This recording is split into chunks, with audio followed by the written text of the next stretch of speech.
Okay. Let's send out social medias. Fire people up.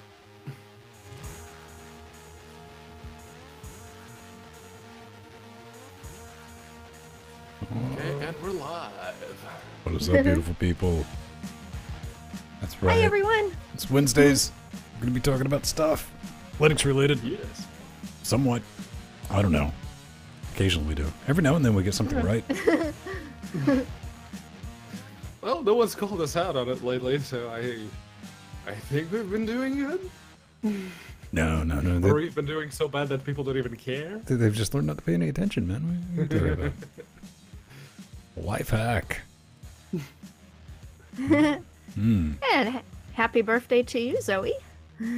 It was mine yesterday, and Zoe and Pizza Dude and Patrick and Matthew and Jordan and everyone sent me a lot of nice wishes, and including Pizza Dude who made me a happy birthday picture. It's so cute. Yeah, for some reason Google stopped sending me the birthday notifications. I'm Good. sure they're still there on Good. Google There's now nothing wrong with somehow, that. but- Celebrating your birthday is extremely morbid. It's like, oh man, another year I closer know. to my eventual demise. Yay. Yeah, you should have seen what I said in chat about that. I'm like, I don't know if this is a good thing or not, but at least I'm still here, right? But I get lots of presents this weekend at our LGC party at Matthew's. It's also my birthday party. There it is, ladies and gentlemen. Probably the saddest thing that will be said in 2018. Nothing like spending your birthday party at a drunk Frenchman's house. Well, no, that's just hard mode. What are you talking about? Hi, Brother Jack Jellybean. Hi, Patrick. Hi, Barbrant. Hi, Pizza Dude.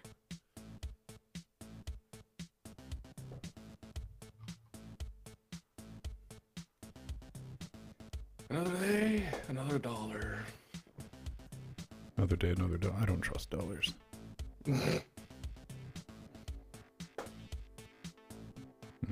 As a currency, it hasn't been doing too bad.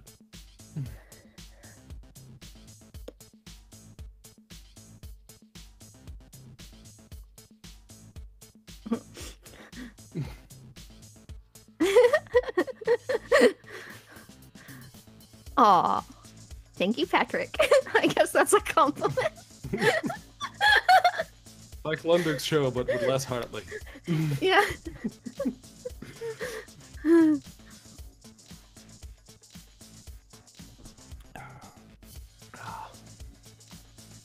caffeinated, we do need. Boop.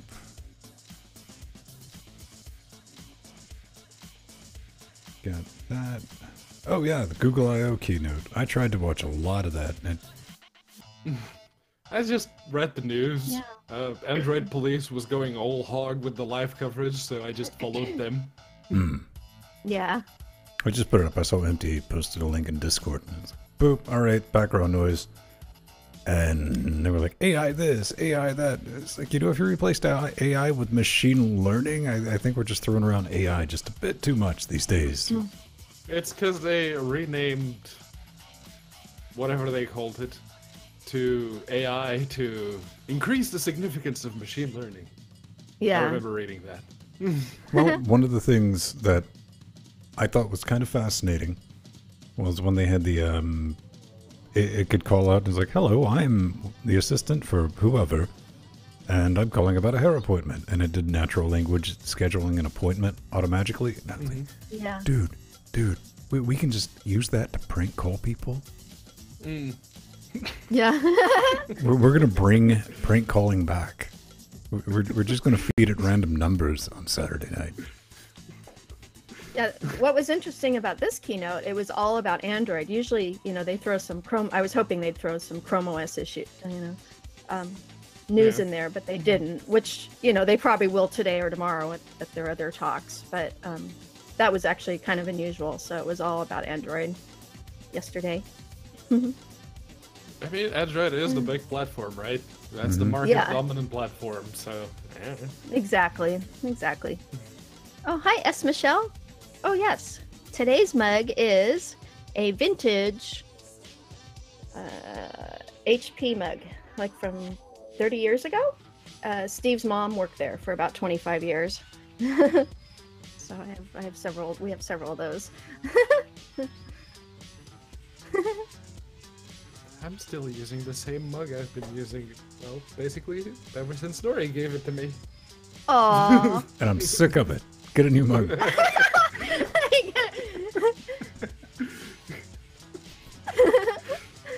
Oh, I can easily hold that up again. Yeah, I can key to that. Yeah, you can. Bright green. Pedro might get a surprise Saturday when he gets to take a drink or something.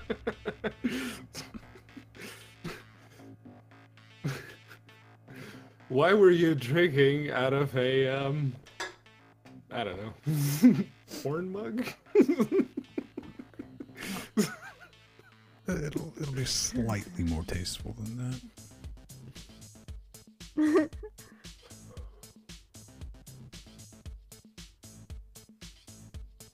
All right, let's see what this tastes like, ladies and gentlemen, boys and girls, before we get started. In case it's horrible and it causes me to like implode or something. Diet Coke. Found weird Coke. I did, man. It is zesty blood orange. Diet Coke. Weird Coke. Well, it didn't explode. That's disappointing. Yeah. I thought about it. I had to attack it.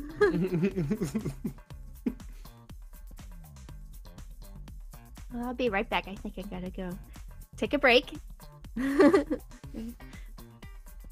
Boy, we have lots of news today. That just tastes like disappointment. It tastes like disappointment. Venn is a vampire. No, he's a techno mage from Babylon 5. Yeah, I'm fruit bat. A fruit bat. Most disappointing soda I ever had was when Pepsi was doing the lemon twist thing. That was disappointing.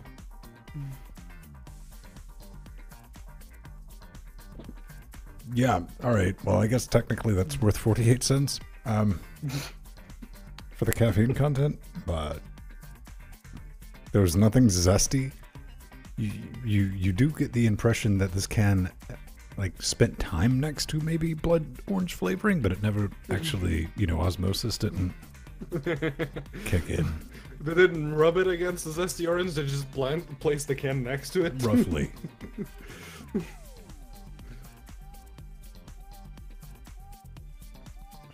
Yeah. I mean, I'm going to finish it out of principle, but...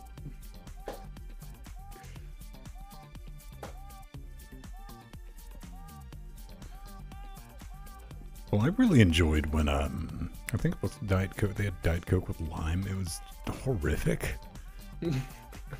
But they put it on fire cell. They made a lot more of it than I thought they ended up selling. And yeah, that stuff was cheap for a long time. And no one would drink it. It was perfectly safe to set one of those down. Like, if it was never had to worry about it. No one would pick it up. And you could bring 5 or 6 into a data center and just like set them in your corner that you were working in that day. Yeah. 100% safe. Oh yeah, I saw that. Earth. Yeah, it's been in our show notes since last night. That's where I hide stuff from you now, Pedro. Yeah, I didn't check late last night. I checked like yesterday before I started streaming. Good timing. Videos out there. People can watch it. Yep. It's it's good to see. And it's good. It's a really pretty game. Fortunately, I mean, space games, like resource-wise, performance-wise, are deceptively simple to make something look gorgeous, because once you really start mathing out what is on the screen at any given time, you're like, yeah. There's just a lot of empty space. Right. Literally. And oh look, there's a pretty skybox, and maybe there's some asteroids, maybe there's some like, you know, derelict ships or leftover space stations. Mm-hmm. But yeah, there's just a lot of empty space.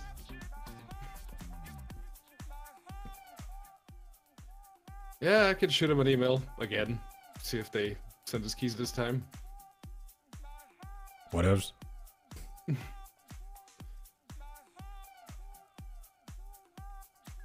Well, as far as the stream is concerned, it passed with flying colors when compared to Tomb Raider. Tomb Raider works perfectly. You don't know how to Linux. Man, I tried to give it another spin, like Sunday night, Monday morning, or yeah, I think it was that area of time. It's like, okay, I'm gonna play it for a little bit in my little 1080p window, just to test out the beta, and it only spite froze on me once, but I did end up, because even with the Steam controller, you know, aiming.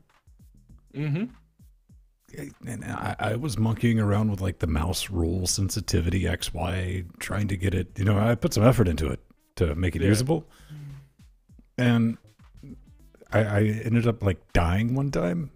It's like, oh, went right back to it. And naturally I was aiming with the left hand, right hand on the dribble, just murking everything in front of me. It's like boom, boom, boom, boom, boom, headshot, done. And the game didn't even finish the music by the time I'd blown everything away. It's like, right. I mean... Yeah, clearly that game was thought to be played with controllers, because the shooty bits with the mouse, well, it's very easy to just snipe everything, with especially with the bow. It's like, oh, they don't even hear me. How nice. Vic, vic, vic, done. Yeah. And... I don't know, I just use the pistol, because if you headshot things... Yeah, worry about it. You're like, you're done.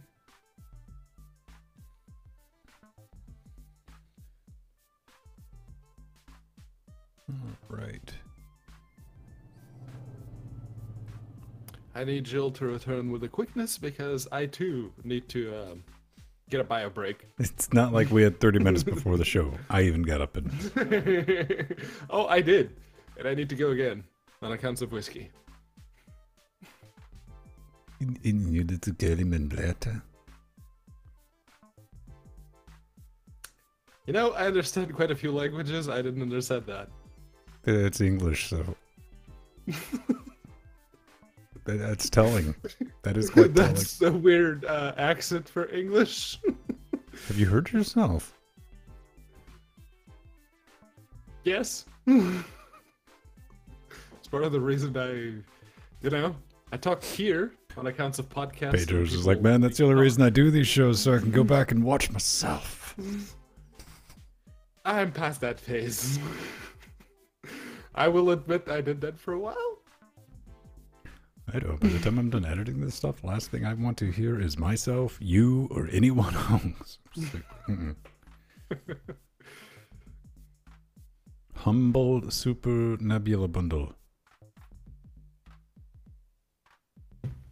Oh, Arthur. Books. I can't read.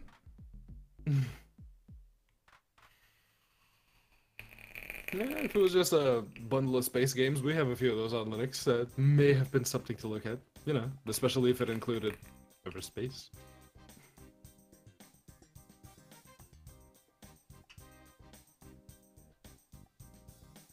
Apparently there's still continuing development on Descent.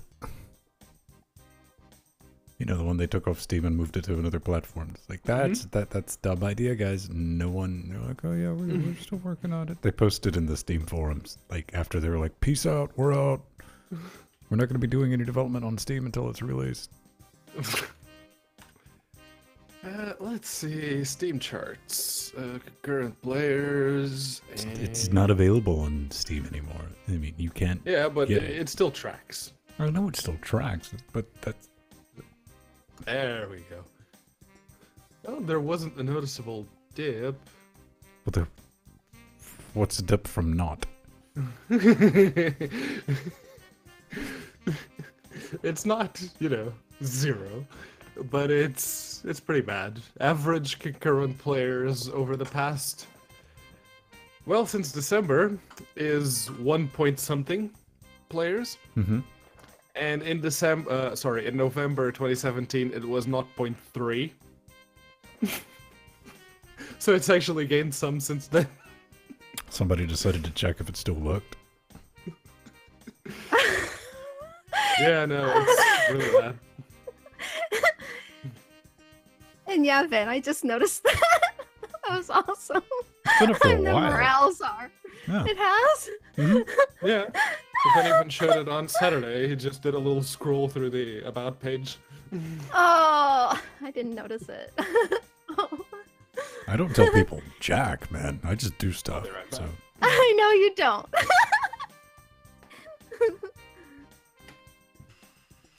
That was awesome. Thank you, Steve Husband. Oh my god.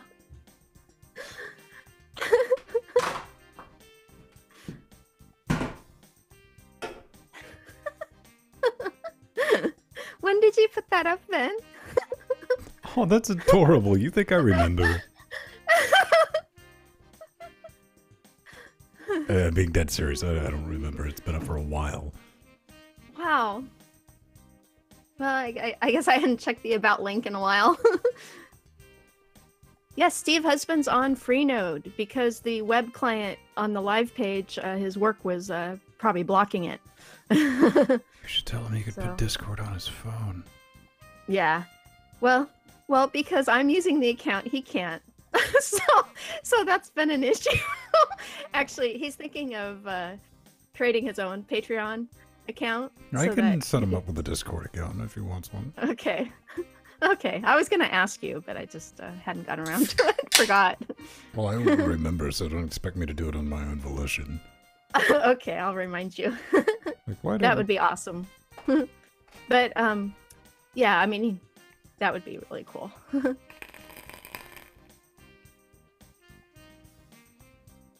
I'm an angry bird, Jill. Oh, Linux Guru, I'm not angry. But yes, I know the shirt. The shirt is that's the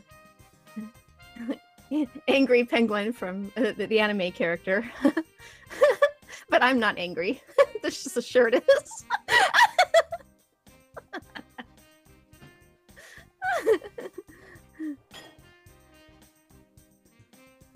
Yay, Steve Husband.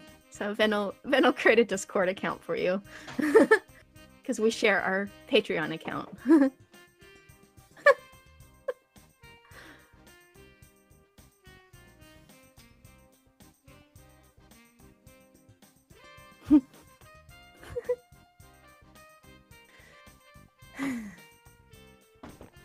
Yeah, actively VPNing and stuff out of work that's blocked is usually frowned Yeah. upon. Yeah. I know, it's annoying, but...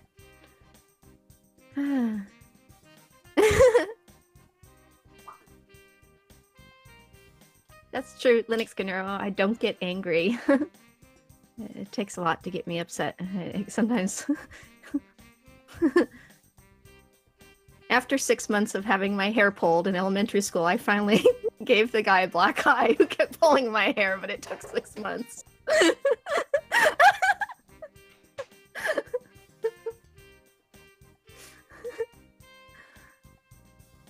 Yeah, Patrick has seen me angry. Oh no.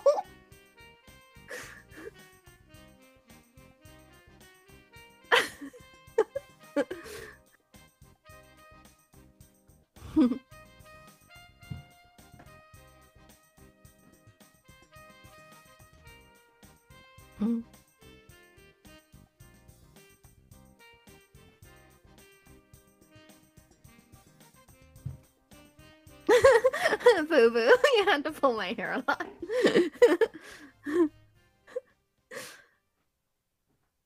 Who did Bang suggest it takes 6 months?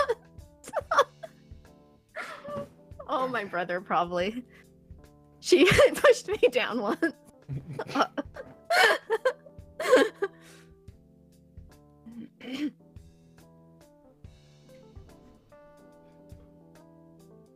Yeah, my brother used to tease me incessantly. I'm little sister, but then I would finally stand up for myself.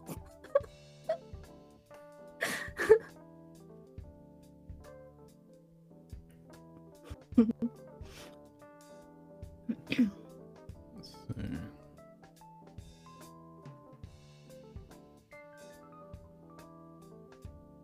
see. We are almost ready. I'm just checking some things. Okay.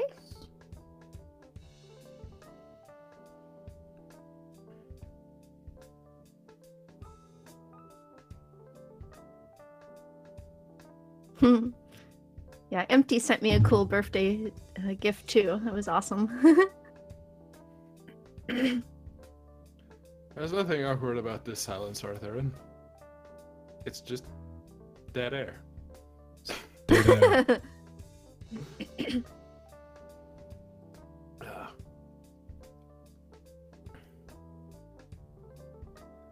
Let's see. Trailblazers came out. Pillars of Eternity 2 came out. There's a game, Soul Saga. It keeps showing up on the new releases page even though it isn't out. And apparently there's a thing developers can do, which is they can push their game to the top of the new releases list. I think they either have a finite amount of times they can do that, or they can only do it once every however many weeks or months. But yeah, Soul Saga keeps showing up at the top. It's like, is it finally? No. No. Still nothing. It is slightly broken at the moment. Oh, that yeah, sucks. that looks like it. It looks like fun. that looks like it's going to be a fun one for us. I didn't see anything terribly broken with it. Drove around in circles for a hot second. That was about it, though.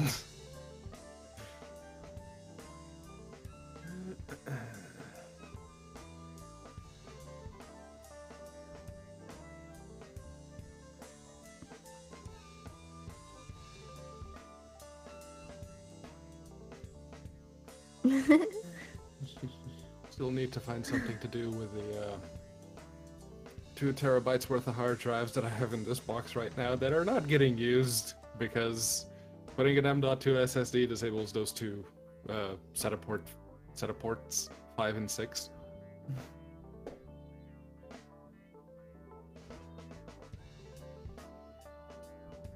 That was annoying. But hey, B350. We only have so many PCIe lanes you can use. Just get some PCI Express razors, man. Yeah. Probably gonna have to end up buying one of those. They're like 25 pounds. Brand new off Amazon. So that's not too bad. Genuinely remember buying a USB PCI card to add that fancy. I think it was Intel too. I have one of those, but it's PCI. I don't have any PCI slots in this particular motherboard. None. Just PCIe. You didn't even They're get a all Sympathy PCIe regular? This one at least has a Sympathy PCI slot in it. No, this one has 2 by 1 PCIe slots, the teeny tiny ones. Mm-hmm. But the other 3 are just regular PCIe full-size slots. Yeah, my AMD 2700 motherboard, I've got to have at least 3 classic PCI cards on it for my broadcast card and my other vintage sound cards I run. Sounds like you're going to be buying an old motherboard. Yeah, I did find one that had 2 PCI slots. And even then, those are rare. Yeah. I mean, they'll live on in like server configurations, but yeah. Mm-hmm. Yeah. But those are stupidly expensive. A little bit. Just a little bit. Yeah. And then you gotta buy the Threadripper Epic processor to go along with it. Yes.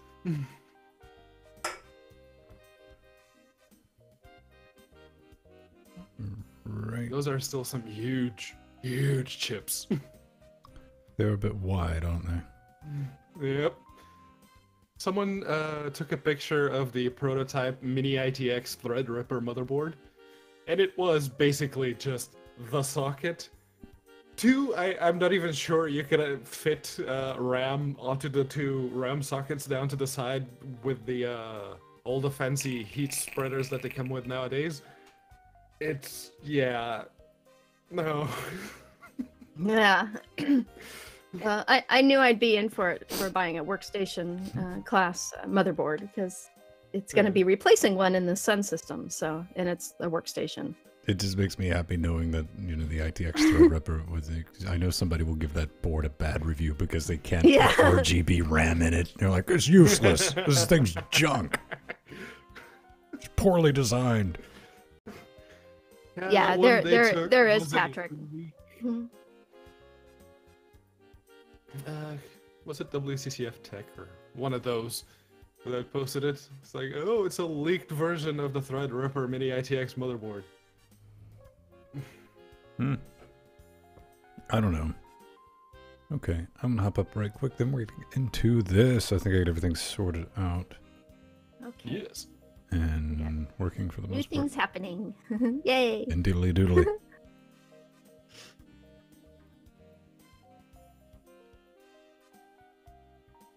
PCIe by 8 to PCI adapters. Do those just stack on top of the slot? Because that's going to cause issues with actually mounting the card. Yeah, that you have can a be a wide problem. enough case, sure, but I actually do have one of those. And the problem with them is sometimes, you know, like if I'm running my old games in DOSBox, it might not like that too much. So that's where there might be some compatibility issues, but it might work for my needs. That's why I have older PCI sound cards, is so yeah, for running those old games and whatnot. There was a riser that would let you convert. I think it was either PCI to ISA or PCIe to ISA, one of those. Yes, yeah. Which was just crazy. It's like, okay, do you still really want to use that Sound Blaster 16 or Sound Blaster 32? Yeah. There you go. They actually, there are ones too that have a long ribbon on them, and you stick it out. It's an enclosure that you sit outside of the case, and those are kind of nice.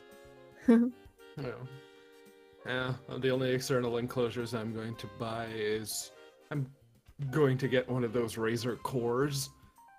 Oh yeah. I'm 300 pounds is a bit much right now, but I'm definitely going to buy one of those at some point. Because Nori's laptop that I put together for her, they have Thunderbolt 3 header on the motherboard. Nice. That would be awesome. Yeah. Yeah, that's a way to upgrade those laptops. Yay. Yep. Like, I was doing have a laptop with 7 or 8 hours battery life, and then you get home, you plug it into Type-C, you got yourself a nice monitor, boom, gaming box. There are some cheaper ones on Amazon, but some of them have varying degrees of success rates. Yeah, I've read the reviews on those. Yeah, I figured.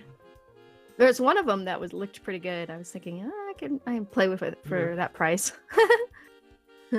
But yeah, I know for a fact that the Razer Core works on Linux on accounts of Wimpy basically spending half a Bitcoin on a 1080 Ti and the Razer Core. That's right. Yeah.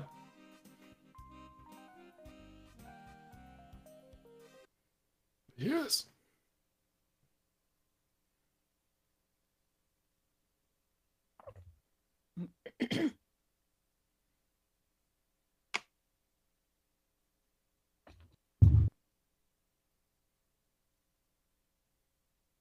That was Jill putting down her water bottle mug thing. That might be our mic hit issue. Yes. And it is, and actually move that elsewhere. There we go. Solving problems. Yes. Let's just say there was a reason I got this big mouse pad because I can put down Oh things yeah. and they don't make noise. Don't make noise. My mug has a nice coaster under it, but I actually have some things coming to, so this will be off my desk soon. Really long, crazy straws, ladies and gentlemen. We are drawing them. We can just get the hats with the drinks. Yeah. I built this hat out of my straw. Okay. Let's do this.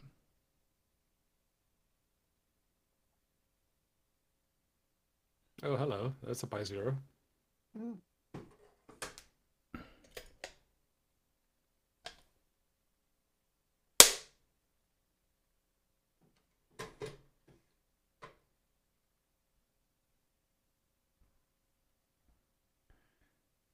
Let's see. Show notes. That'll help. There we go. In 3, 2. Chromebooks bring home to Linux, and Red Hat cozies up to Microsoft. ffmpeg sees a new release, and Ubuntu Mate drops 32-bit for good. And check this out. We now have a plausible theory as to why NVIDIA really killed that GPP, but more about that in a minute, because we also have a handy guide for enabling overlays in OBS, and made by Old Man Me. Let's talk about it. Mm-hmm. But don't worry.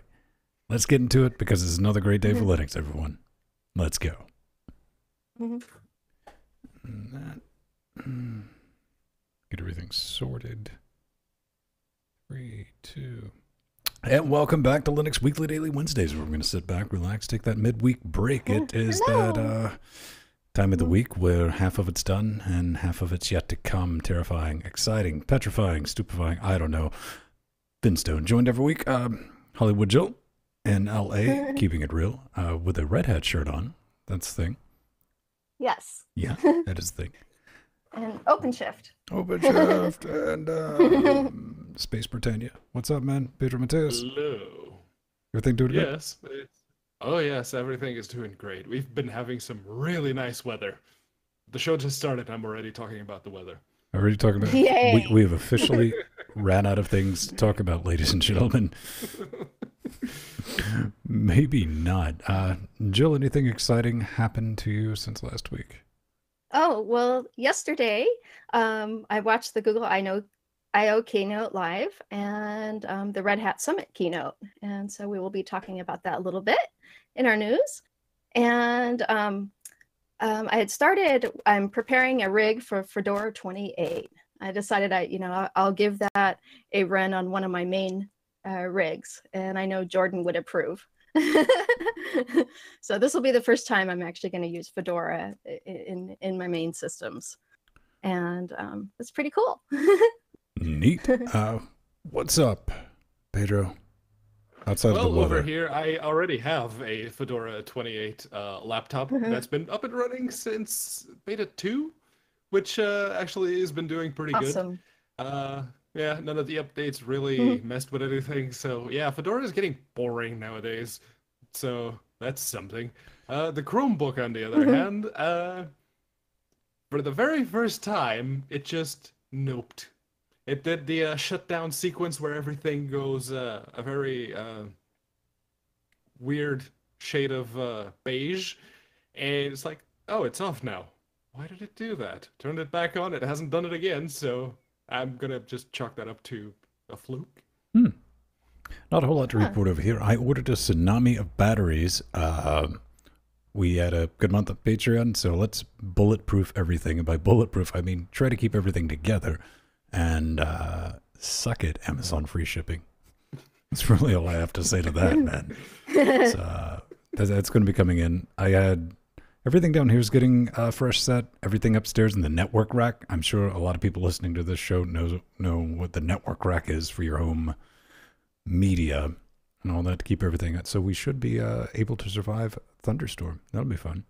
It's Nice. Yes, terrifying, frightening, and lightning and all that. And it's like, you should cut off all electronics. We can go, nope, keep going. And, maybe hang a golf club out the window, just put it on hard mode and see what we end up with that. Okay, that's enough of that business. Let's get right into what's going on this week, starting with you can now run Linux apps in Chrome OS. That was something that they brought up yesterday at Google I/O in this business. And, this is pretty neat. I mean, it kind of makes sense. You're going to be adding just a little bit of extra functionality to your Chromebooks. Not any Chromebooks, as Pedro points out. It's like they're starting out on the Pixel, which I agree, that wicked overpriced one that I think 6 people bought and might have already been discontinued. We're not sure. It is going to be running in a custom VM. And what really made me happy, really excited, was it's not just going to support full GUI graphical apps. It's how it's going to be doing it with Wayland. Yeah, awesome. That's just neat. Now, Pedro, do you think I'm crazy when I'm looking at the notes? I said, hey, man, they probably are going to start out with the hardware that they had a hand in making. And also, this is probably going to run like galvanized junk on like the sub $200 Chromebooks. I would probably disagree with that, because this isn't really all that different from what already happens with Crouton. Crouton, it basically sets up a CH root that you can run an entirely different graphical session with whatever desktop environment you choose, and it basically pulls all the packages from the Ubuntu repos. And this seems to be the way that Crostini, as they call it, will work. So it's probably not going to be all that different. Yes, granted, Wayland, using Wayland instead of X is probably going to have some nasty side effects. But hey, if this means that Wayland actually gets up to snuff and we get to start using it more often, bring it. Yeah. Indeed. What do you think, Jill? Yeah. Oh, yeah. Well, what Pedro was saying about Crouton is absolutely true. I was amazed with how fast it works. Because again, Chrome OS still has the Linux kernel, so it's not having to do much conversion. And so this is cool. So this is Google's attempt at getting developers onto their platform, which is awesome. And Chromebooks will be cheap alternatives, of course, to Apple laptops for developers. You go to the conventions, and so many of the developers have Macs they're using. And yeah, we talked about this a few weeks ago, and it's not just a terminal anymore. Of course, it'll be a full suite of applications that can be enabled. So that's really, really, really exciting news. It is Makes those exciting Chromebooks news. Even better. I got to be all curmudgeon-y about it, because I want to say, like, this is defeating the point of what a Chromebook's supposed to be. It's, you do the power wash, you don't work it, it's indestructible. This is, well, then again, I mean, it's going to be in a VM. There's ways to look at it like that, but I don't know. It'll be fun to play with. And again, Pedro, I understand why you're grumpy, because, like, I want to play with it now on mine. What do you mean? Yes. I really do. And I'm already running developer mode, and I'm on the beta branch, and I'm doing all those things on my Acer Chromebook. But I still don't have the little terminal app that lets me know that, yes, you can run Linux apps directly from Chrome OS without having to set up Crouton. So, yeah. Yes. Yeah. We've been doing that for years, huh, Pedro? All right, Jill, tell me about this 25th year summit with Big IBM Cloud. Yeah. Well, one of the big, and actually, it's not insignificant. There were over 7,000 attendees at this year's conference, which was huge. It went up over 1,000 people, which was amazing. But one of the big news stories here is that IBM is expanding its partnership with Red Hat and moving more of its software portfolio to Red Hat containers and Red Hat's OpenShift container application platform, which uses, of course, Kubernetes and Docker. And this will also be true for IBM's deep learning application, Power AI, which runs the IBM Watson supercomputer APIs. So this actually was a really, really big deal that IBM isn't going to be doing this in-house much anymore. It's mostly going to be on OpenShift and Red Hat containers. Pretty cool. It's interesting news. I mean, it's not a big shock because Yeah. Red Hat and IBM are basically service companies at this point. I mean, well, it's like, what about the power architecture and the heart outside of that? So yeah, IBM is trying. Yeah. that's good. That's good. And Yeah. it's good on Red Hat. But that's not our only little bit of Red Hat news, is it? Oh. New and No. sticking to Red Hat and OpenShift, coincidentally. It's Red Hat is cozying up to Microsoft on accounts of the massive infrastructure that Microsoft has built with Azure. And yeah, Azure just runs Linux. It's got that really, really annoying GUI that Microsoft built on top of it, but it is still running Linux in the background. So it is really possibly a good idea for Red Hat to get on board with them. But it's like, part of me is still going, you're Red Hat. You have the infrastructure, you have the manpower, you have everything you need to do this yourself. Why are you cozying up to Microsoft? Is it because of the marketing department? Because if it is, I could totally get that. Microsoft has a huge marketing department. Most of it was used against Linux for a while, but could be useful. Pedro, we're supposed to forget about all that. It's all hugs and rainbows. And man, listen, this will allow you to manage your OpenShift with Azure. So that alone by itself is completely neat. #winning on that business. And it's definitely a win for Red Hat's, it's hybrid cloud tech. It's good to see that. And yeah, you do have that bad taste in your mouth, like, but it's with Microsoft. And I understand. I mean, this comes from the register. All this is going to be in our show notes. Go check that out.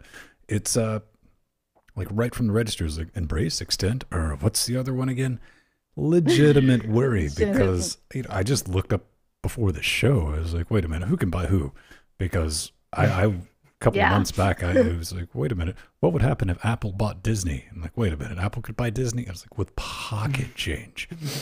Yeah. Turns out Microsoft could buy Red Hat with pocket change because their 2017 revenue was $89.95 billion, while Red Hat's was 2.9.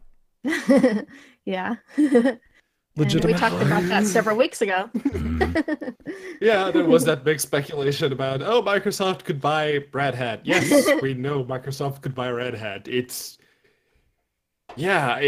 We hope they won't, because we've seen what Microsoft can do. And yes, they have been very open and very friendly to Linux. But yeah, like Venn said, it's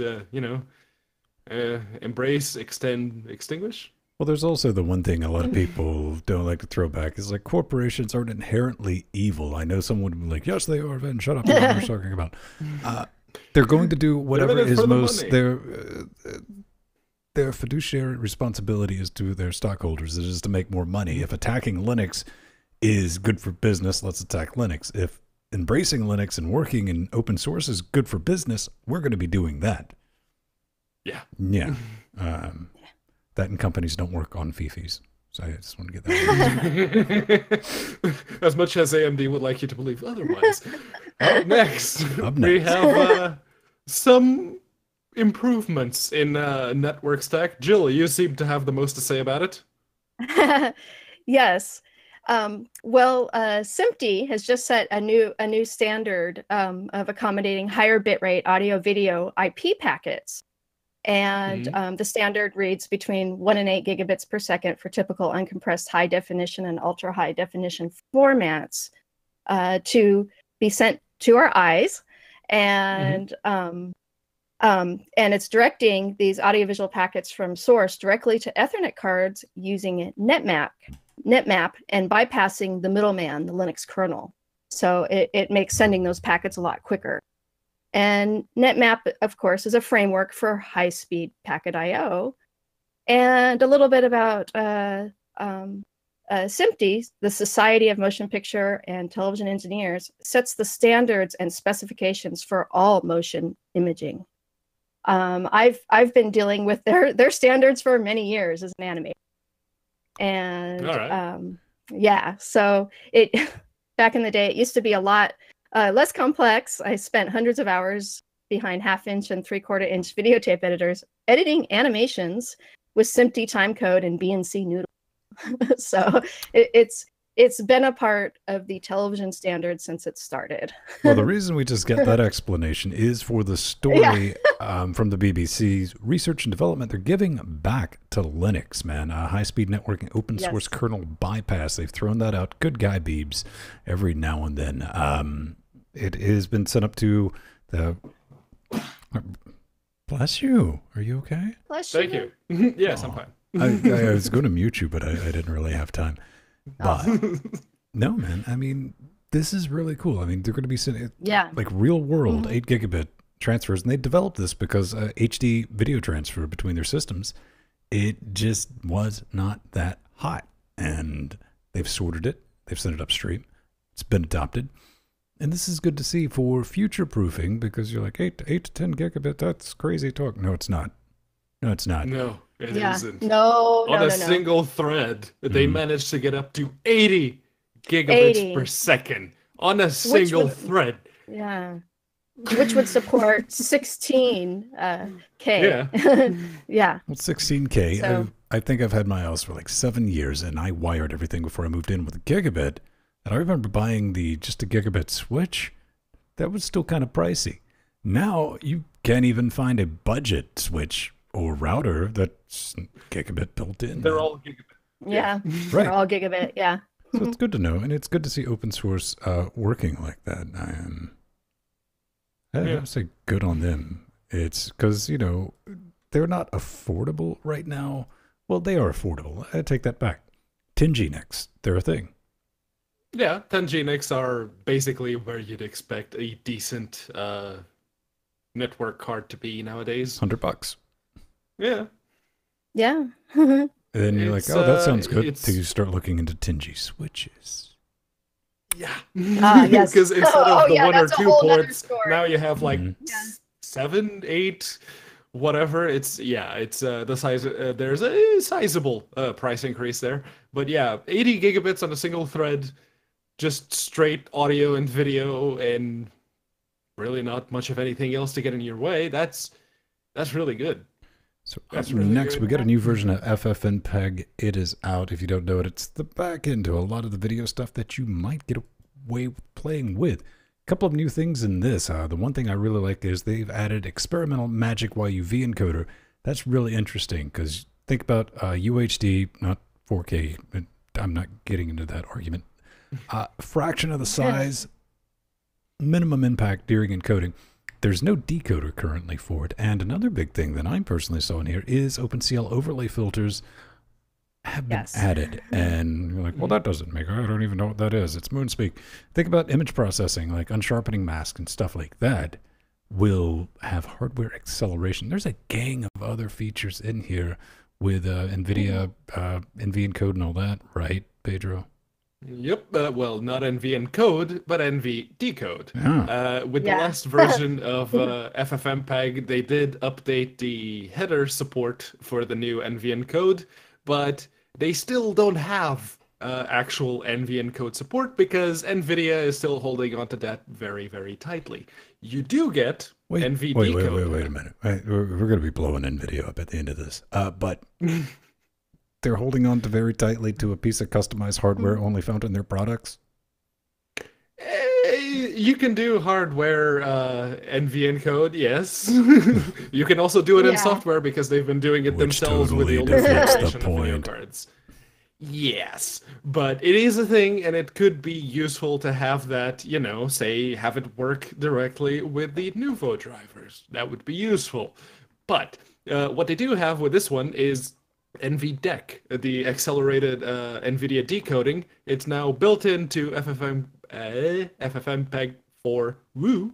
It supports hardware accelerated H.264, HEVC, MJPEG, MPEG 1, 2, and 4, EC1, VP8, and VP9.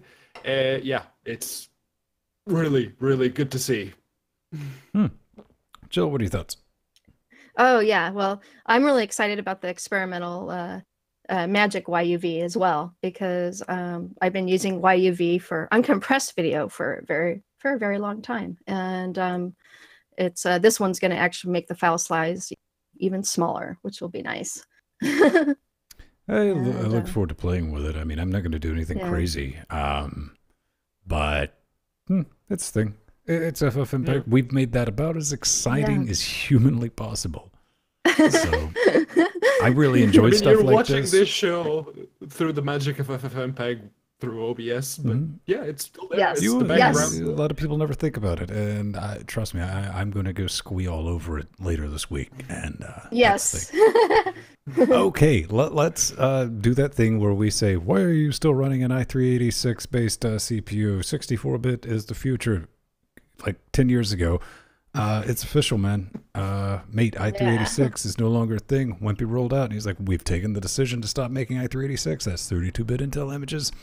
Starting with 1810. What does it mean? Oh, I don't know. From that headline, I'm going to take a wild guess, Wimpy, that you're not going to be able to get those i386 images anymore. But time to let it go. The reason they dropped it is they're going to be able to, less than 10% of the Mate users are running i386. So that's not that big a deal. They'll be able to refocus the effort creating those images onto something else. And I have to guess that if you have a specialized device or anything like that, that you're legitimately keeping around for 32-bit only. Yeah. Pedro, you got some thoughts on Raspberry Pi, and I'm thinking maybe you could make that move. Maybe, I don't know. Great stuff. Yeah, you can, because when it comes to ARM64, it can actually do a really good job of emulating x86, the x86 architecture, and running the x86 applications on that ARM platform.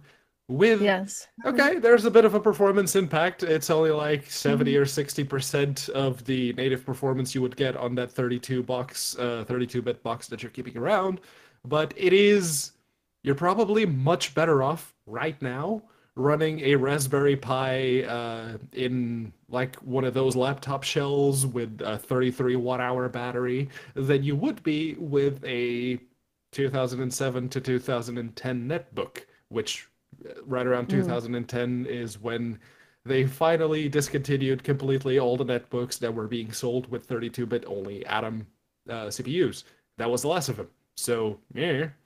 I don't know, man. Jill, you like to hoard technology. Will this affect anything? Well, I mean, I knew this was eventually coming, and all my vintage computers, I need to maintain them and keep them going. But Debian will be around to do that. They are the Swiss Army knife. They work on everything, and they're still going to continue to maintain the 32-bit architecture. But this is not surprising because Linus, he dropped support for i386 back in 2012. So, this was actually coming. And of course, the new 1804 release, as Venn said, concludes April 2021 and will be the last release to support the i386 processor. And all the other distros are following suit. There was just a call on Ubuntu Beji also will stop 32-bit support. So it's coming. Yeah, we all knew that it would come eventually. So it's just kind of, we're starting to see all the spins follow suit with everyone else. Like, hey, man, we're getting rid of that. And Wimpy, listen, man, I like how you use the second image in Google image search when you typed in i386 to put at the top of it. Yeah, I noticed. Yes. I noticed. That's the thing. Coming up next, neat but not necessarily useful, which should definitely be a segment on this show, is look at this graph, right? Hashtag Nickelback. It's graph path. Look at this graph. And what it does, graph path is a very teeny tiny program that all it does, it creates some ASCII flowchart type things to show you how things are being routed through your network. It's, like Venn said, it's of questionable use. I guess if you're doing a lot of network stuff and before you actually go into the router and start setting things and hard locking things to a specific route, you probably want to just have this, map everything out, you get a nice visual display, and then you just go, okay, I need to link this to this, this to this, this to this. Boom, done. I guess that would be the one use case. I can't really see anything else. No, hey man, it requires zero dependencies. I installed this, I ran it exactly once, and absolutely went, that's neat. Then I immediately got rid of it so I didn't start moving stuff around so I could draw pictures. Thought crossed my mind. Granted, it is of questionable use, but sorry, it's neat. You don't need any dependencies for it. Just boom, standard net tools. Put it in and just kind of see what the topography of like your own network is. And I was like, yeah, that's boring. I didn't even put a screenshot up because I thought I was going to make a screenshot and like, hey, everyone, look at this. I was like, no. I know. No. Pretty simple. You got any thoughts on it, Jill? Yeah. My network diagram was rather impressive, though, because I have a 16-port Ethernet switch splitting off from 6-port router. And I turned on most of my computers in this room. It was actually quite impressive. But I do have to say, years ago, we used to flowchart a lot of this stuff. And this is, it's nice that it's automated. And for a case use, I did this one time using Vim and the Draw It plugin years ago. I was just curious. So I made my own network diagram years ago. So it's interesting. It's I'm probably unique in that respect, but we have one that'll do it for you now. Right. Everyone asks why. Because of my render farm. And actually, it was quite important then. For everything else, there's Amazon. Yes.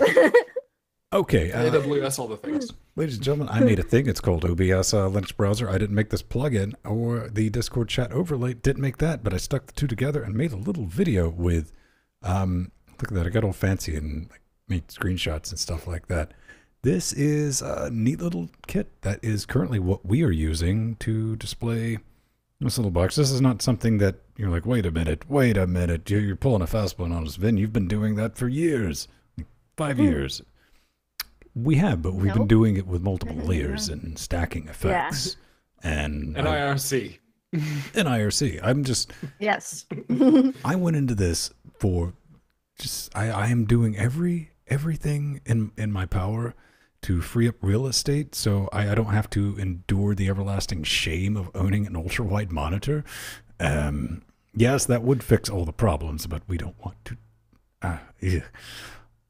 Anyway, what this plugin does is it gives you, if you use OBS and if you use it for streaming, hey man, all these sites with the overlays and stuff like that, I know that's what the kids are using, with the dancing chainsaws or whatever, however it works. And, the blinky stuff when people like and subscribe, I don't know. This is a simple plugin. You can download it. It's just Chromium, so it's like 120 megs. You throw that business in, out of the box, set up your source, and boom, Bob's your uncle. It works, but you can also use it to simplify sources. Maybe you need to pull up a web zone or something like that. We're also going to be using it because we have vote.linuxgamecast.com. And instead of having to have that multiple times and jumping over, I just have that set up as a source. So when we're in the intermission between segments, boop, just pull that up and it's going to load the page right there. So I'm sure you can find some uses for it. And again, I did my best to try to be helpful. I don't know. Sometimes it works, sometimes it doesn't. You said in the video you were going to try to be in and out in less than 5 minutes. 3 minutes. Accomplished. It was like 3 minutes. You did it. Some odd change. That's the whole. Listen, man, that is the whole point of the Quick and Dirty How-To series because nothing drives me up the wall more than when you want a visual. You want to see somebody do something before you start digging into it, and it's 3 minutes worth of information in a 14-minute long video of incoherent rambling about that. See, we've all been there, right? Where you're like jumping through the video trying to find where the information is contained, and they're not doing it to get you to watch it. They're just really poo at creating instructional videos, Yeah. And it really is that simple. You create the folder for the OBS plugin, you extract the tar.gz to it, you load StreamKit as long as you have the Discord thing already running. Boom, that's it. Piece of cake. And it works. It's so simple, even I managed to make it work yesterday for the Everspace stream. It is so simple that we might even get Jordan to use it on his stream on Thursdays, who is just adverse to having live chat displayed anywhere on his stream. Okay, Pedro, let's give NVIDIA a hug before we get out of here. Yes, one final hug because, well, the GPP is dead. You know that the GPP is dead. It was probably dead the moment that the rumor mill started to churn about the shady things that NVIDIA was doing behind an NDA. I just want to say it's that gone this now. Register article is saucy. Yeah, no, you can't Yes. tell the the glad this is done thing or the why are you not explaining is what actually was happening, because that was Yeah. one of my biggest issues with the GPP, or well, the fact that they killed the GPP is that they really didn't explain. They said, oh, there has been a lot of mistruths and conjecture and whatnot about the GeForce Partners program, but they didn't actually, address any of those concerns. And in not addressing those concerns, they're just lending credence to that speculation. But hey, it's dead. They killed it. Good. Very Yeah. good. The status quo remains unchanged. Radeon graphics are still crap, and NVIDIA is still just as scummy as they always were. Listen, man, Yeah. I'm tired of you shilling for NVIDIA. That's why I don't watch the show anymore, because you're an NVIDIA show. And listen, here's the Because thing. I wasn't complaining about the 970 or anything. Nope, didn't happen, man. I just make up excuses and use them on the internet. Check this out. So everyone who's been out there recently cheering, which is cool, it's celebration time, which is great. Like, yo, we did it. Reddit or anything like that. It's like, yeah, we forced it. No, you didn't. No, you no. didn't. Not Yeah. even. The reason I put this Register article in, because it did remind me of something. I was like, wait a minute, that could happen. Turns out there were rumors of it happening. And to quote from the article last month, some of those who had claimed in online forums that they had been contacted by regulators that rhyme with alphabet agencies like the FFC or FCC. That's the thing. That makes infinitely more sense. I mean, granted, it's hearsay, but it's more believable than NVIDIA ever, and I repeat, ever, caving to the public pressure. And, canceling the GPP because it was a distraction, because we only got like 2 engineers, guys, and, this is marketing, and we whatevs. Yeah. And Asus created that second brand for Radeon cars just because they felt like it. See that? Can you imagine being like Asus or a couple other MSI, and you've already made boxes and printed Established? stuff? Right. Yeah. You got the stuff sitting Wow. in a warehouse because you're like, okay, got to jump through the hoops because it's NVIDIA. And NVIDIA's like, cut, psych. We're out. Right. Yeah, that's gotta sting. Especially EVGA, since they're, well, EVGA not so much because they're mostly NVIDIA, but like Asus, they had they still have the ROG brand, which was their gaming brand, which included both AMD and NVIDIA products. And it's like, oh, we've created Aris, which is the new Radeon gaming brand, and we're going to use ROG for NVIDIA. And now it's, oh, okay. Guess we're sticking with ROG Yeah. then. That's the thing. Jill, what do you think? Do you Yeah. buy, well, for the longest time, I know you could legitimately, it's like, but Ben, you've only used NVIDIA. NVIDIA cards work out of the box on Linux, and they've been Yes. working out of the box on Linux since the time of 3DFX, because 3DFX used to be really easy to get those set up on Linux with the RPMs and the Red Hats. Yes. And that's the only reason I used them up until very recently. And we're talking months' time, Jill, was Yeah. like the Vegas series. Now you're like, oh, you could actually entertain the idea of picking up a Vega. I mean, if you could find one, which is Yeah, exactly. getting better and better. So 3DFX, Yeah. Monopoly? I mean, What's this about? oh yeah, oh well, back in the day, they were trying to take over some of the chip manufacturers for motherboards and secondary graphics cards. Well, what 3DFX that did was, ST. yeah, Yeah. what killed 3DFX was they were going to start, which they actually ended up doing, producing their own video cards. Now, Yeah. that's what did them in, because, NVIDIA does, like, what do they call them? The Founder Series, and they print like 6 of their own cards. But 3DFX was competing against people who were licensing the tech to print their own cards. And they're like, why are you going to make Yeah. cards to go against your cards? And then 3DFX, boom, NVIDIA bought them. and NVIDIA cards got a lot better real quick. Yeah, the voodoo cards really helped them. And Glide died. Yes, voodoo. Oh, Yeah. yes. We're all Goodbye, sad about Glide. that. Good riddance. Oh my gosh. I used to render out animations in Glide. It was pretty cool. So, Considering, for the time, Glide was very performant. It was the Vulcan of its day. yeah. Someone take Yes. that. All right, that's going to do it for the news. We got a slice of pie coming up. But first, we do want to thank you making this show possible. That's right. Everyone supporting us on Patreon. We have somebody, actually, I think, supporting us on LibrePay. That's the thing. We got Amazon affiliate links. Hang on. And we got a wish list. Newegg, Humble, everyone shopping through affiliate links. Thank you. Thank you for that. Doesn't cost anything. And I try to reciprocate with that. PayPal, Bitcoin, you name it. But I want to get back to this 3-shot because we always forget to bring up the shilling penguin. Just so you know Shilling penguin. that we're shilling. We're begging you for cold, hard cash so we can keep doing this horse and buggy show.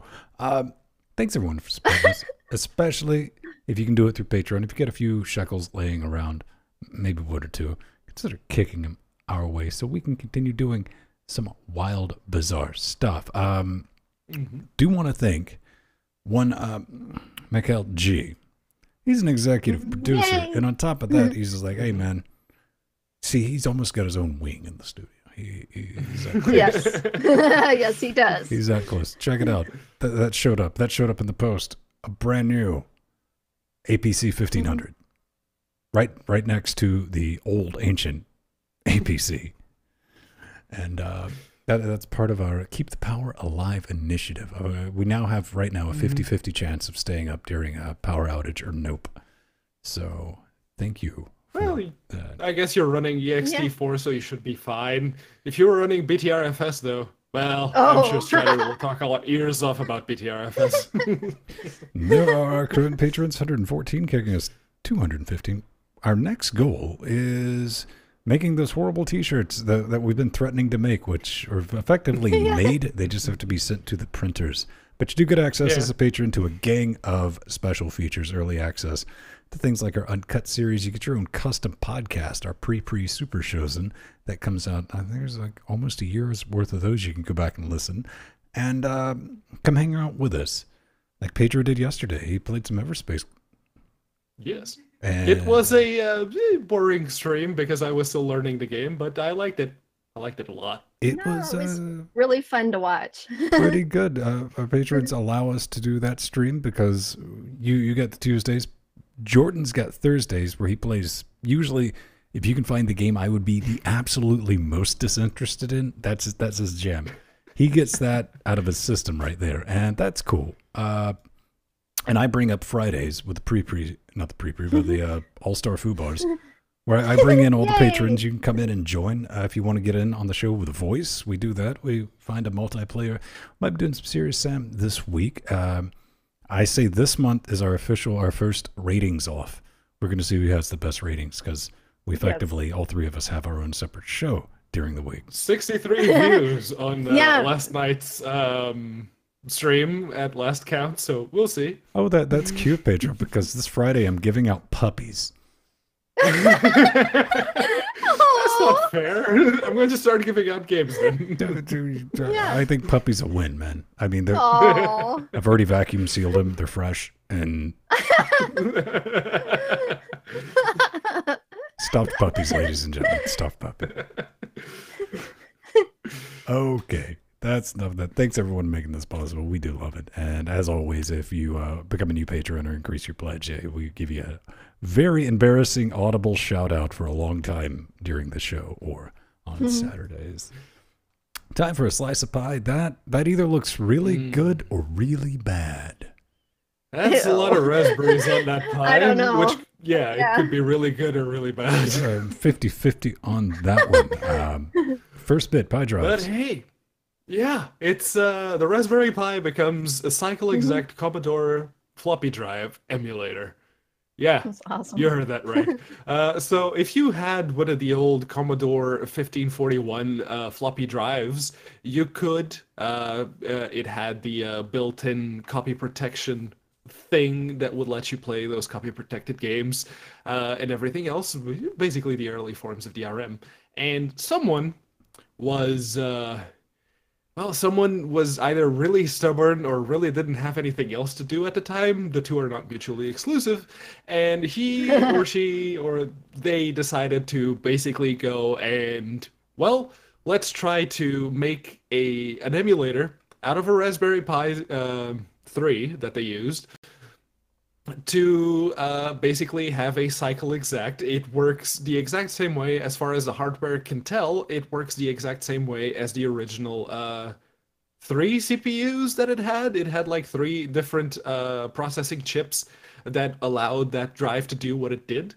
And the Raspberry Pi 3 with the ARM64 thing is it's got just enough juice to emulate those three chips with no issues whatsoever, and they actually managed to get some progress done with it, and it works. They say that it will be the binaries, if you just want to run this and you don't really care about the source code, it's already available on the creator's website, but the source will be released very, very soon.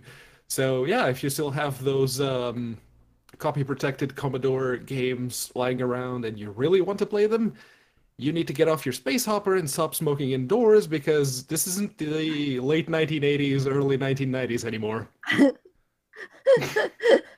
Wow.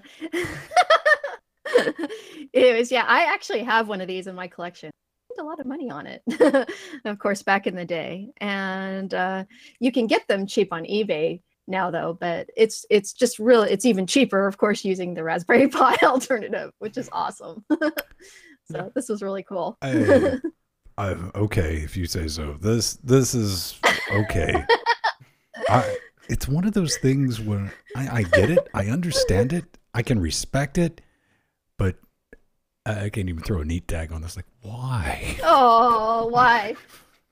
Outside of just a raging need to do it, which I can respect it part. 100% I can respect it. But it's not like what's coming up next. Remember, when was it, about 2 years ago, that Intel's like, hey man, stick PCs, they're the thing. You get a stick PC and you can do everything you want with your stick PC. And like, what do you mean? You come back to them in 2018, you're like, we never made any of those. You crazy talk. But we have the Pi 0W, and it seems that you can, in fact, shove that into a little box and make it a thing with the, what did they call this? Do they have a name for it? I didn't see a name specifically. They just called it a compute stick with the Raspberry Pi 0W. Cool beans. I like it because, you know, it's got the HDMI, it's out, it comes with a little USB header, and Jill, you wrote a gang of stuff about this, and you're being awfully quiet. Oh, yeah. Yeah, well, well, the thing is, before Intel made them, they were being made in China. And this is awesome because it's much better than the ones of yesterday, which were plagued with performance issues and cheap manufacturing quality. And in fact, for one of our raffles at Scale 11X, our Linux Chicks LA raffle, I had ordered 4 of these beasties, and only 2 of them worked. So that was one of the reasons why people stopped buying them, because there were so many of them that were bad on the Amazons and eBay. And but what's nice about this is it's running Linux, not Android. And in fact, I have my original one right here. So that's what they originally looked like. And yeah, they're problematic. So the Intel ones even had some issues. But this is nice because you can just make one really cheap with the Raspberry Pi 0W. So pretty awesome. The big problem with the Intel ones were the fact that they came with Windows. Yes, but, wind blows. It's using the Raspberry Pi 0W with this. If you don't have a TV that has an expansion port that you could say shove a Raspberry Pi compute module into it, you could actually just get a 0W. Shove it into the HDMI port, run a USB cable to the TV's USB, or if you don't have if the TV doesn't have a USB port, just run it off to the closest socket with an AC adapter. Done, and you got yourself a smart TV that can actually do some pretty nice stuff. It would be good to see although the Raspberry Pi Zero W currently doesn't support HDMI 2.0, because when it does, you can actually have some remote control functionality to the Raspberry Pi Zero W, so that would be really awesome to see. Get an Amazon Yeah, Fire definitely. Stick. Those are so Yeah. cool. Yeah. I like them better than my Chromecast. I like this, as always, the PCB design and 3D printing. Everything you need to roll your own at home is available on the GitHub page. Again, that'll be in the show notes. That's cool. Stick PCs and stuff like that. I have a Chromecast. I've never thought about making one with the Zero. Well, I have a Zero. I don't have a Zero W because I just get in trouble. I'll stay away from that. Yeah, Zero W has the advantage of the whole W Yes. thing that's for the Wi-Fi's. So yeah. Yes. All right, that's the thing. We're going to bounce out of here. We did get a little bit of feedback this week, but it was like one was a question, and I think the other one was just smash head against keyboard.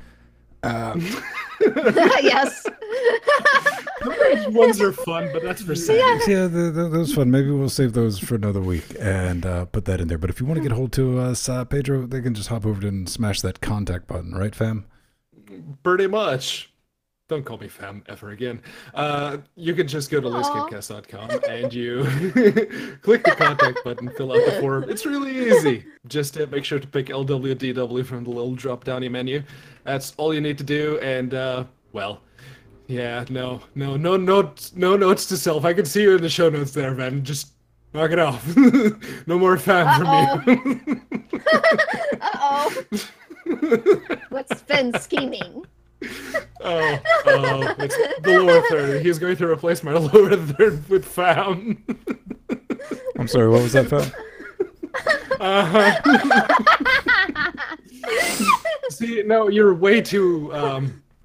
No, can't do that. It's Wednesday. It's not Saturday. I'm going to roll some credits. Oh. Ladies and gentlemen, it's been fun.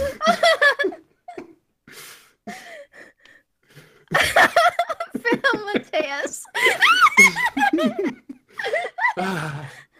You know that's going to be a thing. It Possibly is. not next week, but when I least expect it, it's just going to be there. 20 years from now, it will be a thing, Pedro. Hey, I'm the morale czar now, Venn, so you have to be nice to Pedro. No, I don't.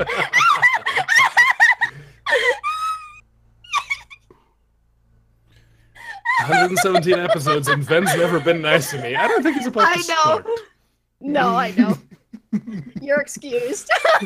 You and Jordan are excused, and I guess I am to a certain point. Bye, chat room. And scene. I just like how everyone seems to think I'm mean. Oh, sweethearts, cupcakes. If you think I'm mean, You should have seen Drunk Venn. it's not Couple even years ago. drunk then. That's not mean. Oh, yes. That's like 3%.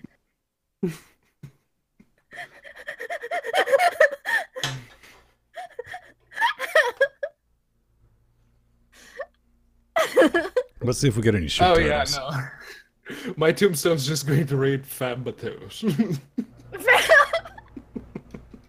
You see any jokes about that? But I'm going to be like, Pedro's untimely death was horribly tragic. Allow me to foot the bill for the funeral arrangements. Aw. Well, I guess He's you not should even take it trying as to a cover up a compliment. guilty conscience over having me killed just so he could pull this off or Nope. anything. It's just Listen. because he really wants to do it. I'm saying if you're going to spend that much money in the first place, you might as well stick the end game. Yep. This is just a long con for Venn to be, as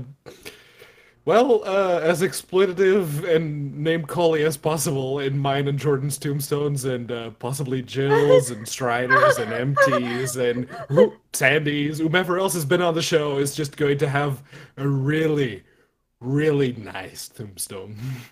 Oh, well, we should take it as a compliment that he considers us family. So we are family. Quit lying to people, Jill. We're the LGC family. It is warm in here, and my lawn guy, I hear him. I'm going to kick him in the junk. Yeah, well, show's done now, so... Oh, let it him is mow the done. lawn. It is done. You see, You're about to get a taste of mean. Let's. I've already had it out with him like twice.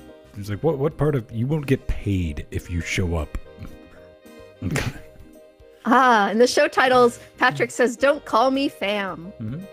And hashtag Nickelback. Good guy Beebs. Jill is anime. It takes 6 months. Glide died. Porn mug. And oh, that's from a long time ago. 2 missiles to Mary from Arthur, and 23 hours ago. The second one is from yesterday's stream. Yeah. Oh yeah. That was good.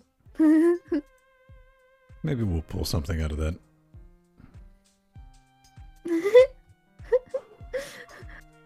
Don't call me fam. Aww. Don't call me fam. How is that a number 1? Uh-oh, here comes Matthew with finding those overlaps. Look, Venn was even careful this week to make the 7 not transparent so you couldn't see the line through it. You can still see a little bit off the side there. What are you talking about? You are all acting like I give a singular fuck about that. We know And you of don't, course, but Strider does. It is fun. Yes, Matthew knows every week. He's going to point that out every week. All right, if it's that big of a deal, I'll make it worse. Okay. Just run the straight line through it. No. I'll just make it in stereo. Maybe throw one under the W on the right side. Double stack the lines. Strider has OCD. Oh, surely you jest, Arthurian. Whatever do you mean? Yes. Yeah, I know he does.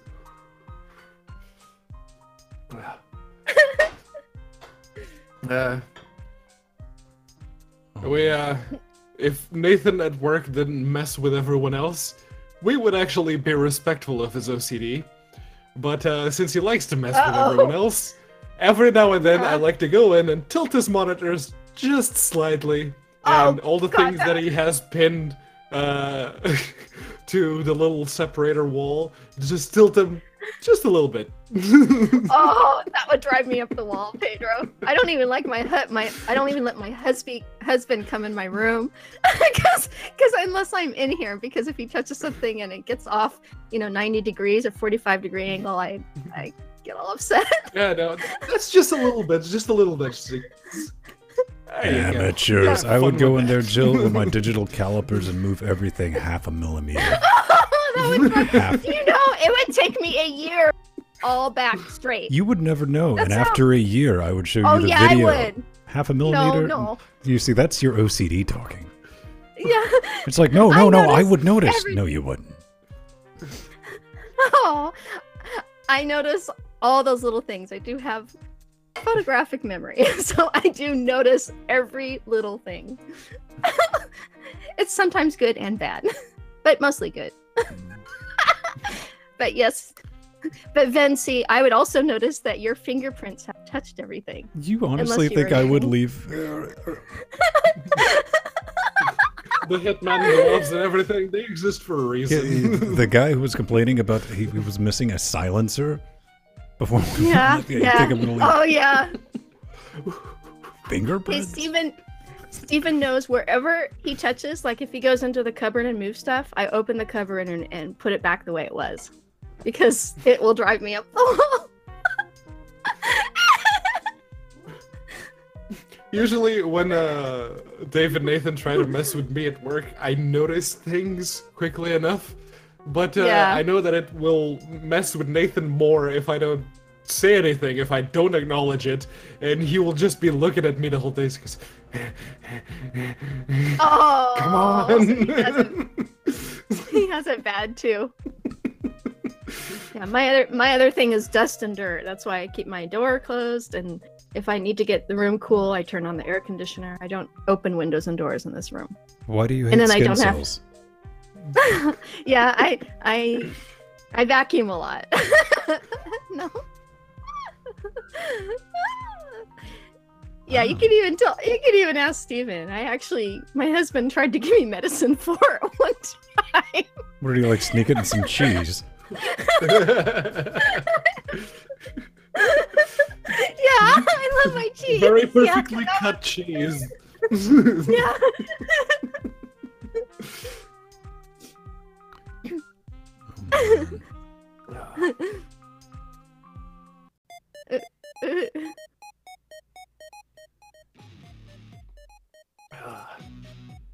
Okay. Roguelite That was Metrovania. Oh, yes. Oh, Dead Cells. Oh, they're finally coming to Linux? Only took them, Oh, what, yeah. a year? What? Dead Cells, it's been out for over a year now. Yeah. I had talked to them at TwitchCon, and they said they were going to come out with a Linux port, and I said, please make it soon. Yeah. So... Yeah, that one, admittedly, you know, it took him a long time, but I'm probably going to enjoy that one because they basically did the Salt and Sanctuary thing where it's it's more roguelike than Salt and Sanctuary, but they pulled basically all the stuff that Dark Souls did over the Metroidvania genre. Take a shot. I don't know how we got a Dark Souls reference back. on a Wednesday stream, but Pedro pulled it off. Good going. Hang on. Dead Cells has been actually in the news because of that. Man, listen, all I'm saying, good job, Pam. Good job.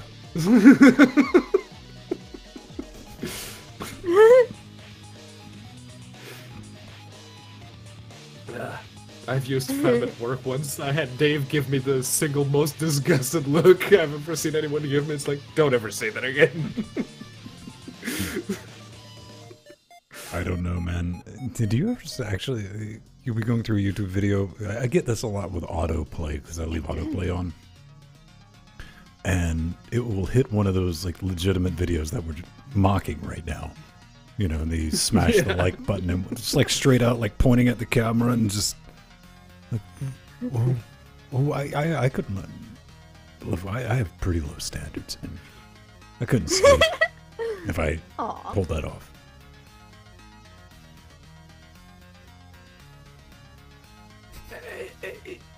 I don't know. Listen, I'm not saying I don't have a price. I'm just saying... Oh yeah, no, I will be the first one to admit. You give me shinies and I will sing for you, but you don't really want that. I wouldn't do it without a check behind it, is what I'm saying.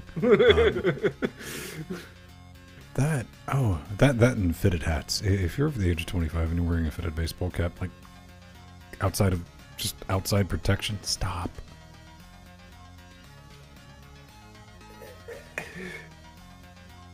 I don't like hats to start with. I know, I hate them. I know what you're getting for Christmas. I had the cowboy hat that was in the background shot for a while. I was about to say, for the only person on the show ever in the history of the show to have hats in the background. It was a drunken purchase. And as someone said, bet you can't buy that and wear this for the rest of the day. It was summer vacation, so I bought it and I wore it for the rest of the day. And I basically got to have basically a free week worth of drinks without spending a single cent, so it's pretty good. There's a difference between me and you. Last time I made a crazy drunk purchase was I bought a tie with a bright yellow tie with a bunch of happy faces on it, smiley faces, and some of them were winking. Yeah. And it's like, whoa, it had a supermarket too, right? It's like, oh, we're getting this. And it's like 3 o'clock in the morning, just smashed. We weren't driving. And I picked it up, got up the next morning, and like, what? Oh, I bought a tie. And I found out the circles around the happy faces, it was lettering, which in the incapacitated state I was in just looked like circles at the time. And in the writing for all of the happy faces, winking and not, it says Jesus loves you. Oh, boy. I wear that tie all the time.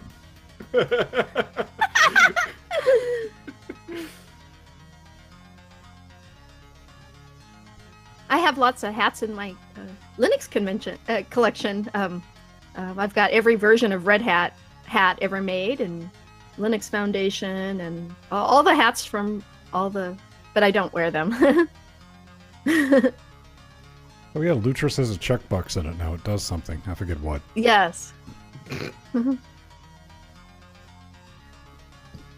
I think it enables DVDA, right? DXVK, but sure. Yeah, Yeah, DXVK. DXVK, yeah. But yeah, good on you, Strider. Good on you. Yeah, he's been working really hard on that. Gotta cut the fan on. It's getting warm. Yeah, they said the temperature is going to drop tomorrow. No more 27-ish Celsius. It's going back to the 16s, 17s. So, hey.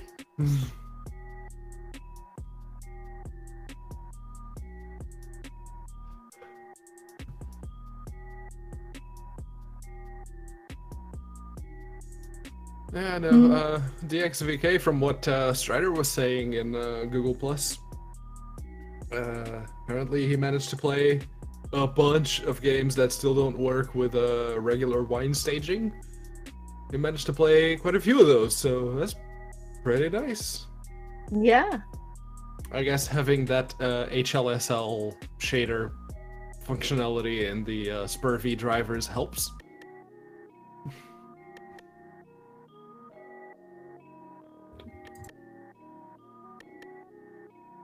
Far Cry 5 on the XVK, yeah.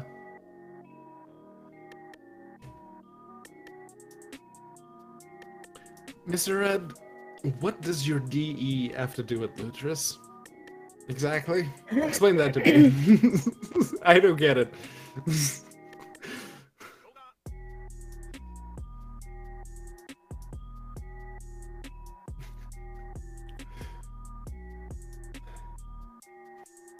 Have fun with that, Michelle. Oh, bye, yes, Michelle. Yeah, that's her job. She does TNR, trap neuter. Yeah, she does TNR.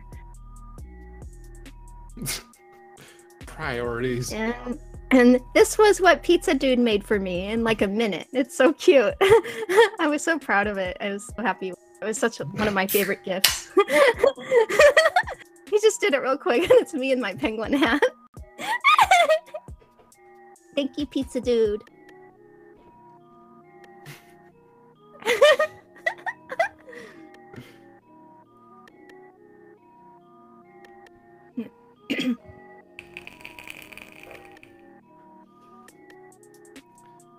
Yeah, let's see.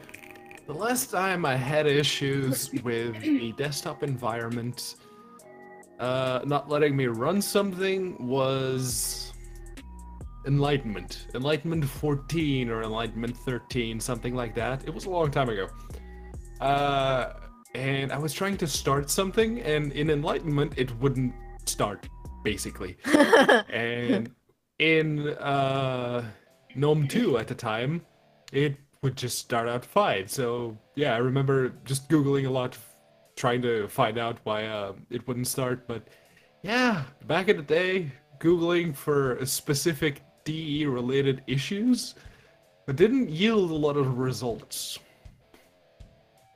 Mm-hmm. Yeah, nowadays they're everywhere. What? Yeah, no, like answers for, oh, this particular desktop environment is causing this issue with this application. Yeah. There's a lot of that, And especially since you want to create the... If your desktop manager is interfering with Stack applications in the Overflow history of ever, stop using it. Period. It's bad. Yeah, Enlightenment is known to have a lot of issues. Case in point. I still love it. What's awesome about Enlightenment? No. It's that in between. I clearly don't.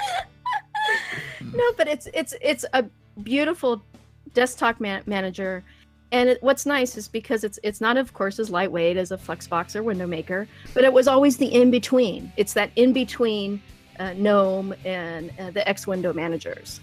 So it had a lot going for it, and it was really, really fast, and its compositing was the fastest. Today things are better on compositing on all the DMs, but back in the day, they have the best compositing. It was the fastest. The way they handle X, because it doesn't just run X like most of the desktop environments do. They run X in a very specific way to accommodate their the way that they do compositing and everything else. That's what caused most of the issues with Enlightenment. Yeah. I remember the developer of Bodhi. I can remember his name. Yes. He did like a comparison between KDE, GNOME, XFCE, LXD, just raw open box, and Enlightenment, playing games, and Enlightenment did pretty good when it came to games. Yeah. As it turned out, according to his testing, KDE was the best a couple of years ago. The dirty secret is if you have a GPU and or CPU made in the last 5 years, it makes no difference what you use. Yeah, it's 1%. Very little. It's within the variance. Okay, right. By very little you mean within margin of error. Yeah. But no, that's true. That's true. It's just like, years ago though, that was you'd get major differences from one DM to the next with frames. Yeah, I remember if you enabled compositing in Metacity back in the GNOME 2 days, your performance would tank. But if you use something like XCompMGR on top of GNOME 2 or Compiz, then it would make almost no difference to the performance. But yeah, even Metacity nowadays can do alright compositing, albeit software compositing. So you're not getting that GLX backend. I don't know. Then again, I was never like crazy. It's like, how do you get rid of screen tearing? And it's like, I grew up with screen tearing. I'm just used to it. Yeah, you were used to it. I mean, I don't have it now. My eyes with just immediately lock on it. It's like, oh, there's tearing. Right. But NVIDIA did a good Pedro. job with full compositing pipeline. Yeah, on one of my Very rigs, good. I still have one of the very first Bodhi Linux installs when Enlightenment 17 came out. So I have I still have that original install, and it's still running good. I remember trying Bodhi. I still had my my Asus EEE PC netbook. Oh yeah, it was good for that. Yeah. Few years ago. It started off as like, oh, it's a really netbook friendly distro. Okay, let's give it a try. And I can't have 3G. I had a 3G dongle. It's like, oh, I can't get that to work. Okay, all right, let's go back to GNOME 2. And Fuduntu came around.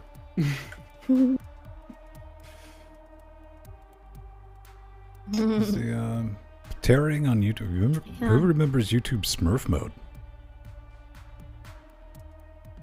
Oh, with the flash player? Yeah, with the flash player, when everything was blue for about a month or 2 months. Oh god, yeah. Because of the NVIDIA driver issue. I'd forgotten about it. Yeah. Anything that you watched, and this was when HTML5 was an early beta, so I mean, some things worked, some things didn't. Yeah. But anytime you hit a genuine flash video, it was just blue. Yep. I mean, you could still watch it, but it was blue. Yes. And I remember it works just fine, no performance or anything. Yeah. And I remember I installed Ganache, and it was not blue on Ganache, but Ganache would work some of the time and not some of the other time, but at least it wasn't blue. I remember trying Nash with Miniclip. Nope. Oh, That yeah. Wasn't having any of it. It's like Flash games. What the heck is input? I'm just here to play videos. Yeah. I was actually really sad when he stopped supporting that project. I had gotten to talk to the developer at Scale many years ago. And, he had some really, really good ideas, but we never ended up seeing them. And of course now, with Flash not a thing, but he would have converted it over HTML5, but there's no need for that really now. So. Well, I You mean, say part of Flash it is is not- like, I shouldn't say that. But for some other applications, it would be awesome. archiving and just Yeah. history of Yeah. the web and the thousands upon thousands of Flash games that were made. Exactly. Yeah, that's exactly what Having it a is. way to go back and play those. You know, before that, you know, every game that's Flash now is just cancer and it wants money from you, I'm sure. Like mobile games. But remember the days of Newgrounds and stuff like that. Stick RPG. I spent a lot of time on Newgrounds playing There's No Time to Explain, the original one. Oh, man. All right, everyone quit talking about Steve. He's back.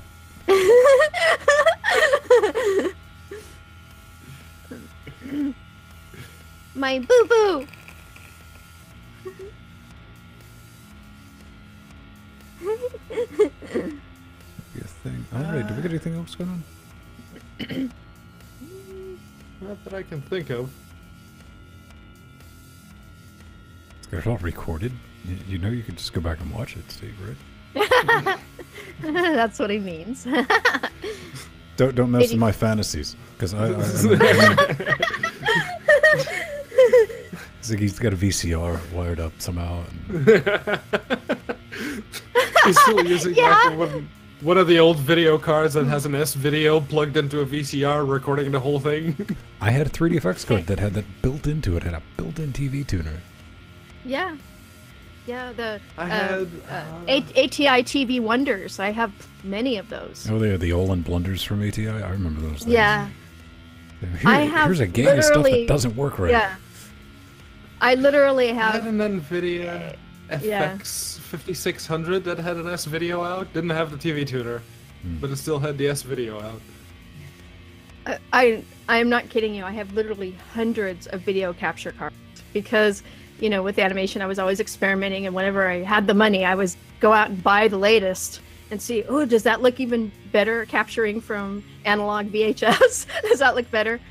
And I finally got given to me a Targa 1000 Pro, which is a broadcast quality one. So I didn't need to buy any more after that, because it did component BNC in and everything.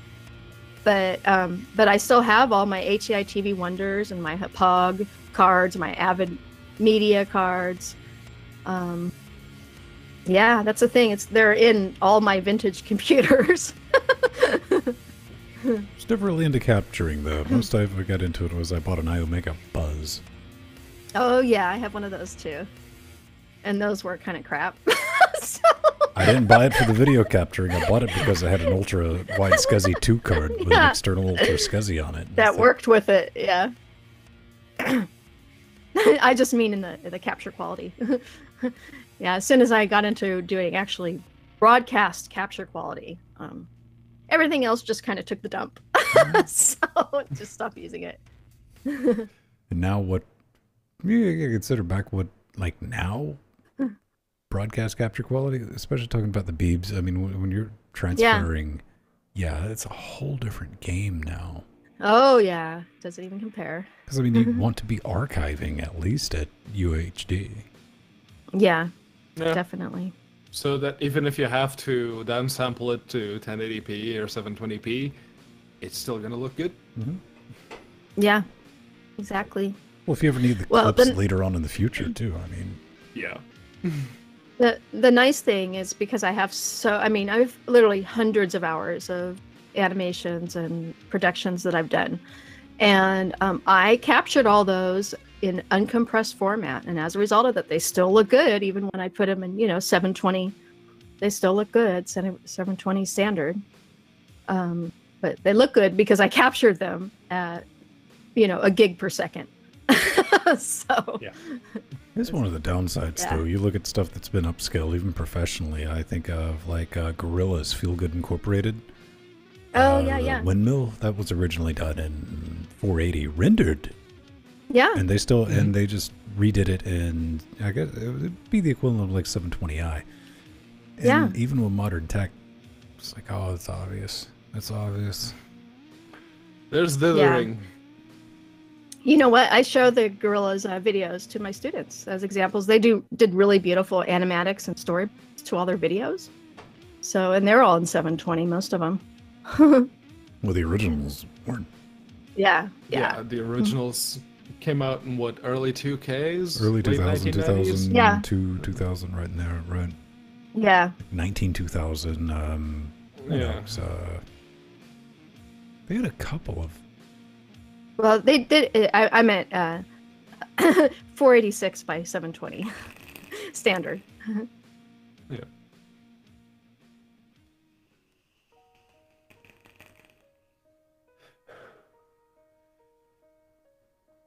I remember when I got my first laptop, magnificent 1280 by 800. It's like, oh, this looks so good. Oh, I know. That was wow. I remember playing, what was it? Oblivion. In 2006, right when it came out.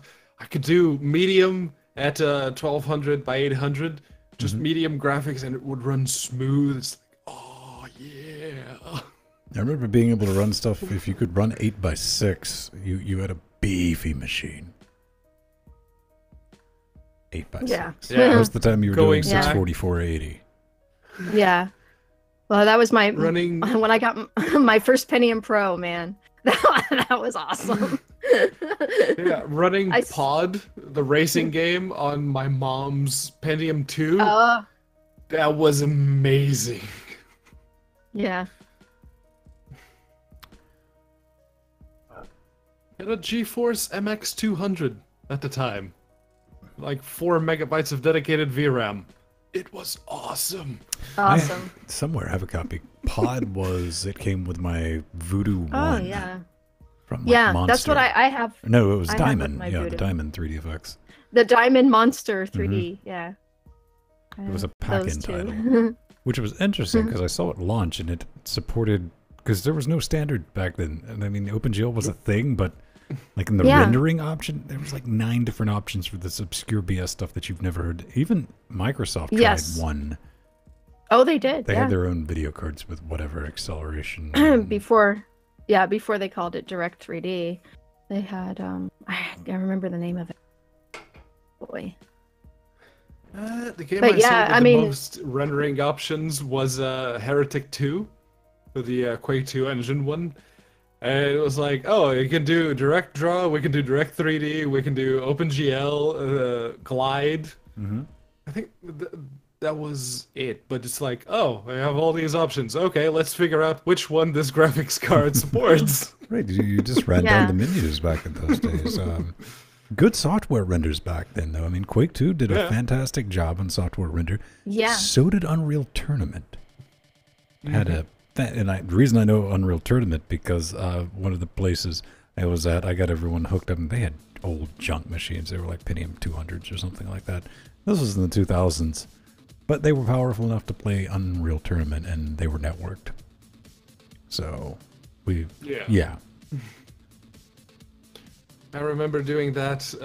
There was a computer shop back in my hometown that had like 6 computers lined up. At one point they had 8, but they eventually got rid of the 2 older ones. It was just back to the 6. And we used to play a lot of Soldier of Fortune. That was like the multiplayer thing that everyone got together at the store to play was Soldier of Fortune. Soldier. Yeah. Yeah. Well, you know, with respects with OpenGL started in the animation creation market. It wasn't, you know, this is back in the 80s. In fact, the very first program for the PC was 3D Studio, and its main renderer was OpenGL, and it was better for creation and visualizing than it was for doing the games. Until later, of course. Well, it's But that's where primarily used in it medical got its- imaging. I mean, because Exactly. of the math precision. Exactly.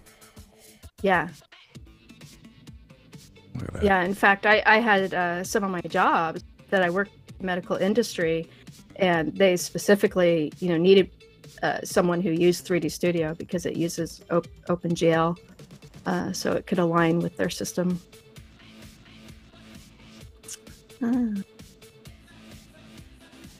But yeah, my first using OpenGL was in 1985.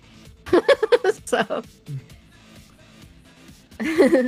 Iris GL. Oh, wow.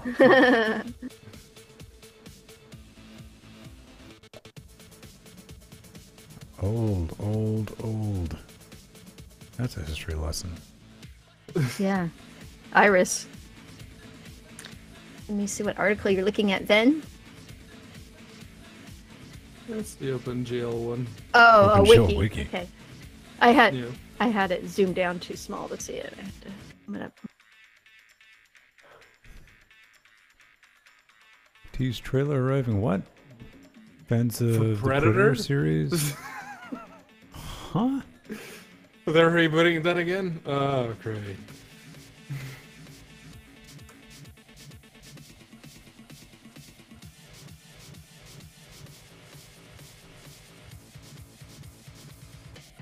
No. What? I didn't know there was a Predator series. Mystery. Yeah, the letter Predators and the Aliens versus Predators movies, plural, weren't particularly good. I think I watched. Listen, man, Alien versus Predator, the original one, can be completely forgiven because of that one scene with the Predator jumping out of the ice with the spear and he attacks the queen like straight through the neck, and I was like, that scene alone, all right, get a pass. I tried to watch the one after that, I cut it off. Nope, can't do it. Well, they had the big teaser at the end of the first one with the Praetorian, the Praetorian queen bursting out of the chest of the dead Predator. So they had to do something with it. But yeah, as someone who played Alien vs Predator and Alien vs Predator 2, the video games, I very much enjoyed that series. The movies did not live up. Well, AVP still held up as one of the shining examples of the actual power of the Jaguar 64 that made use of the processing capability the system had, which it did, that no one really took advantage of. So, I really liked. I admittedly didn't like the Predator campaign in those games, but the Aliens and the Marine campaigns, those were.